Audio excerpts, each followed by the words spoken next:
Connor likes us to ask what your first impression of him was. Oh, okay. So I knew Connor was very ambitious, and I took him for a bit eccentric as well. But that kid is so good at like not just getting stuff done, but like in a networking, like I want this kind of way. Like he's good at like he's a people person, I would say. I would say that was my first impression, and he like kind of surprised me more with that, like with the locations he's been able to secure, and also some of the talent that he's like gotten in touch with or been able to secure for this film. It's pretty impressive. Hi, my name is Sean Peloso, and this is my golden hour.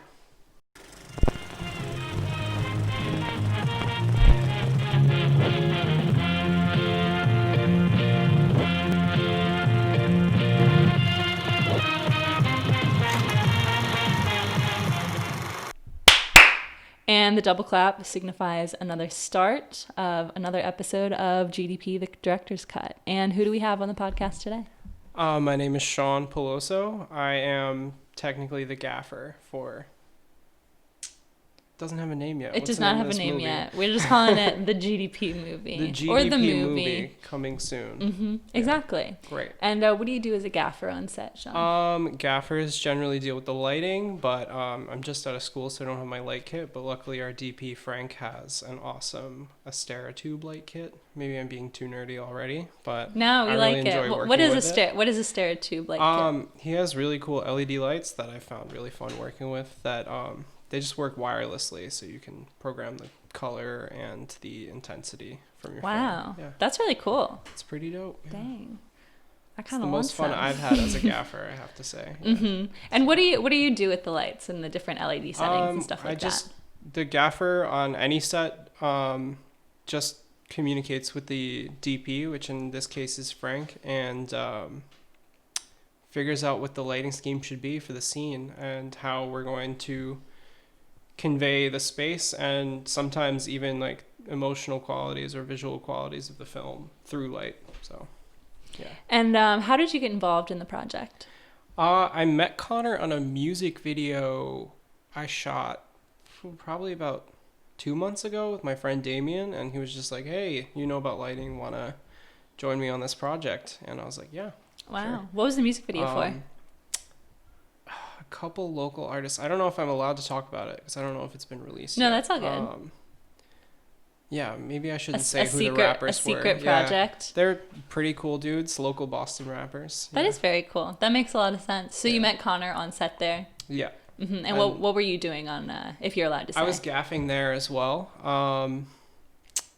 Yeah, I don't really have much more to share than that. No, it's okay. I understand. You might be potentially sworn to secrecy. Yeah, I just don't know when it's being released. Yeah. So, I feel like music videos usually take a while, right? Yeah.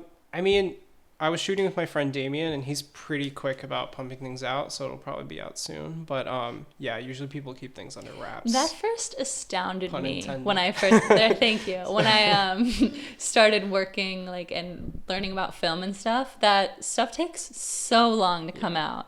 Like I worked on a film once and I was a background character and we shot for 6 hours and it was 2 minutes of screen time, if Wow. that we shot. Oh my god. So yeah, it really astounds me that it takes a really long time for things to come. But I guess when you think of all the process and the things that go into it, it makes sense. And if it's someone like me editing, it's like you may never get it. I don't know. With my own projects, I take a super long time to get things out. I mean, a lot of creators are perfectionists, so makes sense. Yeah, and you went to Leslie, right? Yeah, I graduated last year from Leslie College of Art and Design. So. And is that like an arts and film school?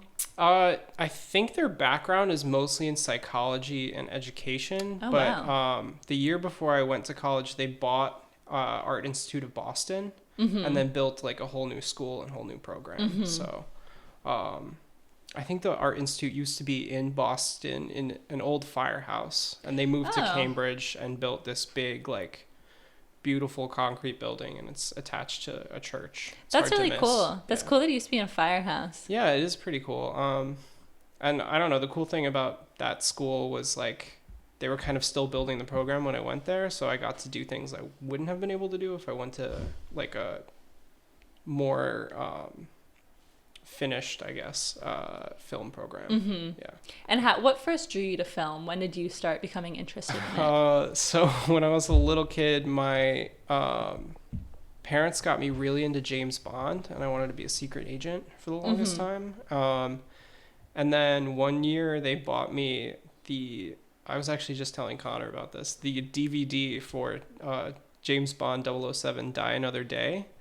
And it's an entertaining movie, but I would say it's one of the worst Bond ones made. That's just how I view it. But I was still fascinated with it because it had the behind the scenes, and that's when I knew, like, at a very young age that being a secret agent wasn't that practical, but also movie making's really cool, and it's a way to make things that are impractical practical. That's super interesting. That was like the most concise, like, driven, this is how I got into film story that I think I've heard in a very long time. It's just been that way since I was a kid, so I guess I've always wanted to do film. Do you still like Bond movies? Yeah, actually, I really like the new Bond movies. I'm not too into action, but like the production of the new 007 series is like, you can't ignore it. It's so cool. The most recent one I've seen is Skyfall, maybe. That's a good one. Which was a couple years ago. I think the most recent one, maybe no, it's the one before that. My favorite is the one where they open in Mexico City. It's like the most expensive scene ever made. I know which one you're talking about, yeah. Do you like Bond movies, Riley? I hate action. That's fine. I'm not too into them now anymore. It's just like Do you have a favorite Bond at least? I would say Daniel Craig is one of the best actors I've seen, but also that comes with the time period. No, absolutely. Acting was not so well thought out back in the 70s, for example. Excuse me, put some respect on Pierce Brosnan's name. Yeah, I will. Okay, yeah. Acting as a... maybe I shouldn't say anything. I mean, I admire Pierce Brosnan. I guess he's the reason I'm here. So. Well, I'm glad we got that recorded forever to have. Cut. Wrap it up. So, once you got into film school and you started doing film work, like, how did you first get started? What kind of projects were you working on? I came to film school most interested in documentary because I'm also very interested in politics and the environment.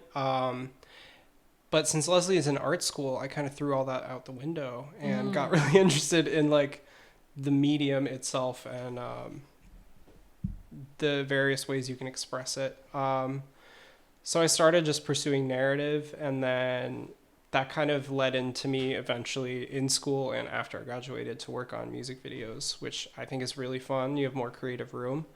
And when I have the time and the opportunity, I'll probably do commercial work, which is more of like career oriented and money making and not really creative expression, but it's still film, which is what I enjoy. Commercial work, you mean like filming actual commercials? Yeah, like I did a lot of interviews with various like schools or companies where I would just like basically set up lights, and then they would be doing interviews like this, but with like more intricate lights. No offense.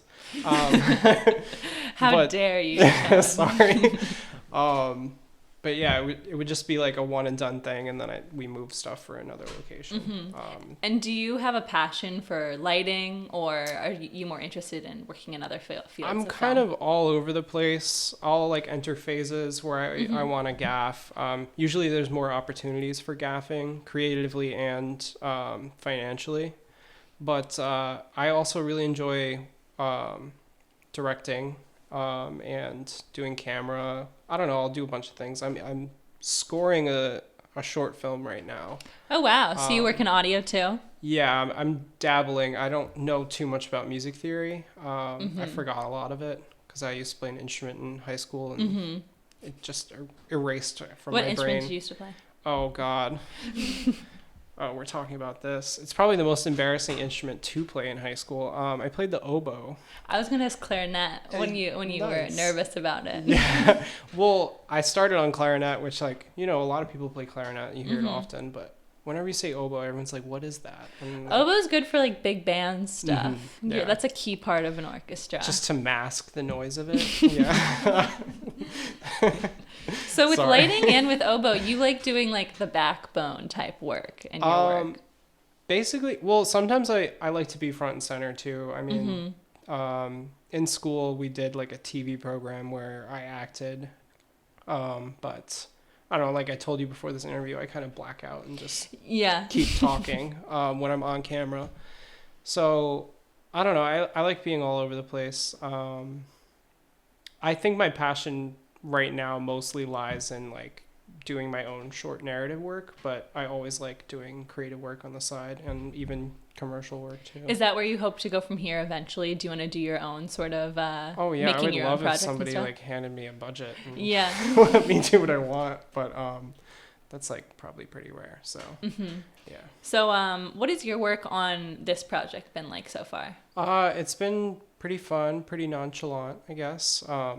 Connor's been good about, you know, scheduling a lot of days, but they're very easy days because of that. I mean, we're generally doing one scene a day, and that gives me and Frank time to just kind of like set up the scene. How long does one scene a day usually take, or does it depend on the scene? It really depends on like if there's dialogue, how many shots there's going to be, if those shots need different lighting setups. That's usually what takes the most time on set is the lighting setup. Rearranging everything before you hit record. If we don't have it, if we don't know what we want when we're setting up, it takes time to actually find out what you want to. So, I don't know. What locations have you shot on so far?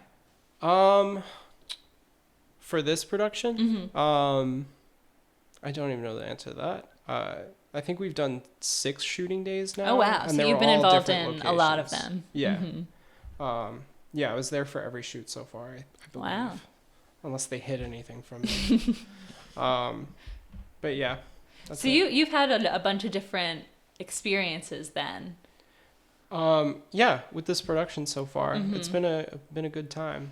How has it been? Oh, Conor likes us to ask what your first impression of him was. Oh, okay. So I knew Conor was very ambitious, and I took him for a bit eccentric as well. But that kid is so good at like not just getting stuff done, but like in a networking, like I want this kind of way. Like he's good at like he's a people person, I would say. I would say that was my first impression, and he like kind of surprised me more with that, like with the locations he's been able to secure, and also some of the talent that he's like gotten in touch with or been able to secure for this film. It's pretty impressive. So he's definitely someone I would call up in the future if I need a location or like an actor or something. Yeah. So have you found any instances particularly challenging yet? Just being out of place. I mean, the biggest challenge probably for me and probably for Frank as well, because I doubt he'll say it, but my phone just doesn't work that well with those wireless lights. So half the time I'm just like, all right, let me use your phone, or I'll just like let Frank do it and like position the lights physically, which I'm sure can be disappointing for all of us, but like, I don't know. It's also a learning experience, but nothing was and too it's technological difficulties. Yeah. That's like the buzzword of the year, I would say. And it's like the least liked word, I would say, out of the that film in world. Unprecedented times. Yeah. It's always right when you're ready to roll that something comes up too. And what was I going to say? Have you read any of the script at all? Are you familiar with the storyline at all? When I agreed to the project, I hadn't read much of it. And I was like, oh, zombie film, scary, all right, whatever. But then I read through it and I was like, okay, it seems pretty funny. It seems pretty like lighthearted at the same time in some places. And then as we've been making it, I've just liked it more and more because it looks, you wouldn't like the way it looks and the way the story seems like it's going to be told. I mean, I don't know until it's in the editing booth, but it just looks like it's different than a lot of things, and it feels different than a lot of things I've seen before. So is that exciting for you to work on something different, or is it a little scary? Oh, not at all. Like I like things that are like I'm drawn to projects that are different more than anything, because I'd prefer something be bad and original than good but the same thing over and over again. So. And what do you want to walk away with after this project is over? I don't know. I'm happy with the experience, and during these COVID times, I guess I would say money, but that's fine. But Yeah, I don't know. I'm already walking away with some pretty good contacts to work with in the future. So it's enough for me. Yeah. Yeah. And so, Sean, our ending bit is, so of course the movie is a zombie apocalypse movie based in Boston. So we've been asking all of our guests what their plan would be if there was a zombie apocalypse in Boston. I would not be in Boston. You would not be in Boston? Not during any kind of apocalyptic event. I would get out of the city for sure. Where would you go? Maybe I shouldn't reveal that. Maybe you shouldn't. Somewhere rural, probably. I mean, my family's from New York, and the Adirondacks are pretty open, so it's probably a good place to go hide. You would hide? You wouldn't try to fight them off? I mean, how many are there, Well, it's an apocalypse. There's surely more than one or so two. you can't get rid of all of them, obviously. I don't know. I'd be willing to protect myself if there was a zombie apocalypse, but I also wouldn't, go out like it's the purge and pursue them, Speaking of the purge, that's what, wasn't it Frank said he wants? He just wants to sacrifice himself to the zombies and get it over with. Yeah. I don't know. I mean, I've lived in fear at some point, so it's, it can be exciting. No, I'm kidding. No, I get the defeatist attitude for hypothetical apocalyptic scenarios. No, I understand that. I understand the want for it all just to be over. Exactly. Yeah. So, Sean, our next bit is just a little intro and outro. So it's just 2 sentences. It's not very difficult. Here is how it goes. It goes, hi, my name is, and this is my golden hour. And then right after that, hi, my name is, and that was my golden hour. Okay. All right. Perfect. It'd be so embarrassing to botch this up with how specific you would not be the first. Okay. Whenever I'm ready. I guess. Whenever you're ready. Okay. Hi, my name is Sean Peloso, and this is my golden hour. Okay. Did you say my name is or this is? No, because hi, my name is, and then that was. Yeah, okay. Perfect.